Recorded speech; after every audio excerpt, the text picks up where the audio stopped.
Space, the final frontier we once saw as infinite, is quietly filling with invisible threats. Above us, chaos brews where rockets once launched dreams. Now orbit is a ticking time bomb.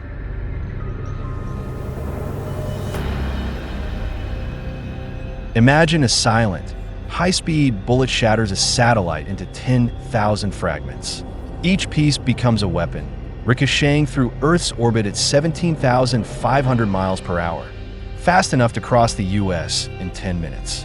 This is space junk, and it's already outnumbering active satellites 10 to 1. By 2030, over 50,000 satellites could crowd low Earth orbit, up from 9,000 today, as companies like SpaceX and Amazon launch mega-constellations. But with no cosmic traffic laws, a single collision might ignite a chain reaction called Kessler Syndrome, theorized by NASA scientist Donald Kessler in 1978. Imagine dominoes made of steel. One satellite explosion triggers another, creating a cascading debris field. Within hours, critical infrastructure, GPS, weather tracking, global internet, could vanish. The European Space Agency estimates 130 million debris fragments already orbit Earth, most smaller than a fingernail, but lethal at orbital speeds. In 2009, reality offered a preview. A defunct Russian satellite obliterated a functioning US Iridium satellite, generating 2,300 trackable fragments. Today, 37,000 objects larger than 4 inches are monitored. Millions more are invisible to radar. The stakes? Modern life grinds to a halt. Without satellites, stock markets freeze, supply chains collapse, and emergency services stall. A 2023 World Economic Forum report warns space debris could cost the global economy $1.5 trillion annually by 2030. Here's the nightmare scenario. Debris destroys Starlink's 5,000 satellites, erasing the internet for 500,000 users. Next, GPS satellites fail, stranding ships and grounding planes. Solar panels on the International Space Station crack under particle impacts. Earth is trapped in a prison of its own making. Why hasn't this happened yet? Luck. Satellites perform 3,000 collision avoidance maneuvers yearly, but near misses increased 60% from 2020 to 2023. The U.S. Space Surveillance Network issues 100-plus alerts weekly. Yet tracking precision is limited, especially for debris under 4 inches. The problem accelerates exponentially. Each collision spawns more debris, increasing future collision risks. A 2022 NASA simulation showed a single breakup in a crowded orbit could raise collision probabilities by 50% within a decade. Mega-constellations are the new Wild West. Starlink satellites occupy altitudes of 340 to 715 kilometers, prime real estate also used by climate satellites and the Hubble telescope. With SpaceX alone approved for 42,000 satellites, orbits could resemble a cosmic demolition derby. Space is vast, but usable orbits aren't. Over 75% of debris lingers in low Earth orbit, below 1,200 miles, where most satellites operate. At 600 kilometers, debris takes years to fall. Above 1,000 kilometers, it remains for centuries. Solutions exist, but face hurdles. Lasers, nets, and robotic arms to capture debris are in testing, yet no mission has scaled. In 2026, the ESA's $120 million clear space. One will attempt to retrieve a single 250-pound fragment, a costly proof of concept.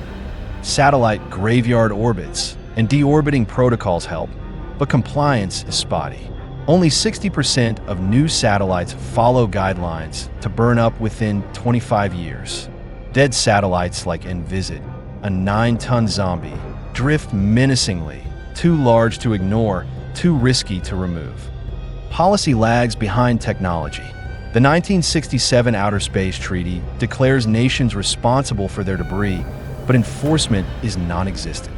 A 2023 UN proposal for mandatory collision insurance and cleanup bonds stalled amid geopolitical tensions. Private companies prioritize speed over safety. Starlink satellites initially had a 5% failure rate, leaving dozens stranded. Rushing to dominate the $450 billion space economy, firms risk turning orbit into a junkyard for profit. Even if launches stopped today, debris would keep growing. NASA's 2023 models show collisions would outpace atmospheric decay by 2055.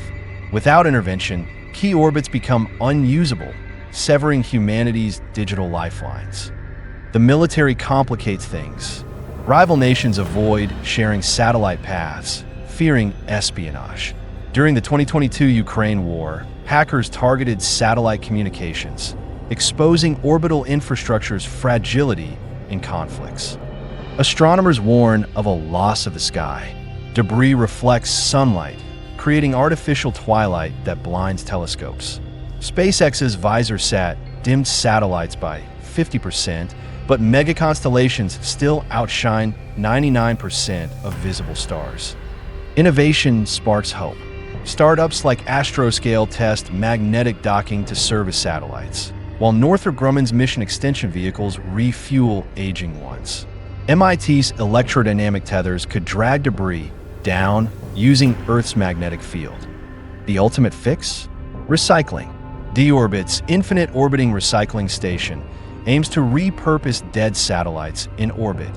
Think cosmic scrapyards. Meanwhile, biodegradable satellites made of wood, tested by Kyoto University, could burn up harmlessly. Public awareness is critical. Only 14% of Americans track space debris issues, per a 2023 Pew survey. Yet every email, Zoom call, and Uber ride relies on satellites. Protecting them demands global cooperation, fast. NASA's Artemis Accords outline lunar sustainability, but Earth's orbit needs its own Marshall Plan. Proposed solutions include debris taxes, launch moratoriums, and automated traffic systems. Controversial, but necessary. The clock ticks louder.